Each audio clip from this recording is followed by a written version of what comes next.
ऐसा मान सकते हैं कि बचपन के 12 साल को अगर छोड़ दें, जो मेरा परिवार में जब मैं था अपने माता पिता के पास, और उसके बाद मैं जब से गुरुजी के पास आया हूँ तब से तो मुझे लगता है कि 100% राम काज के लिए जीवन समर्पित हो गया है। हमारे यहाँ जो जिस प्रकार से भारत की 3 प्रमुख सेनाएं हैं, वो सेना है जैसे थल सेना और वायु सेना और हमारी इंडियन नेवी, जल सेना जिसको कहते हैं।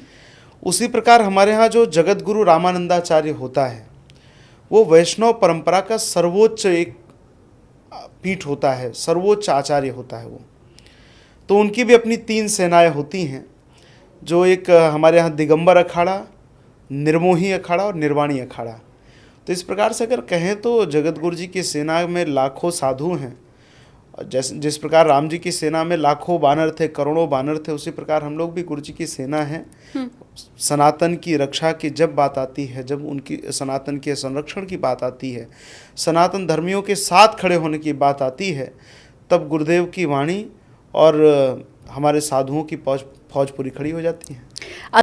आश्रमों में कभी दरवाज़ा होता ही नहीं है। अच्छा। तो आश्रम का अर्थ ही होता है जहाँ जाकर हमारा श्रम, हमारी थकान खत्म हो जाए। आश्रमगतः, जहाँ जाकर के हमारी थकान खत्म हो जाए, वो शारीरिक थकान भी, मानसिक थकान भी जो है, जो थाक समाप्त हो जाए जहाँ जाकर, वही आश्रम है। आश्रमों में क्या होती है? कथा होती है।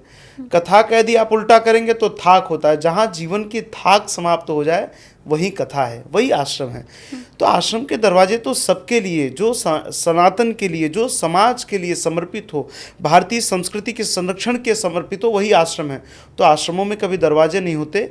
आश्रम समाज के लिए समर्पित है, समाज का अपना स्थान है, समाज के द्वारा दिया गया स्थान है, तो वो सबके लिए खुला है। हम तो चाहते हैं, हम तो बाहें फैलाकर स्वागत करते हैं कि जो भी व्यक्ति, आज सनातन धर्म को आवश्यकता है समर्पण की, आज त्याग की आवश्यकता है। हमारी जो सनातन संस्कृति रही है, ये निरंतर समर्पण को चाहती है।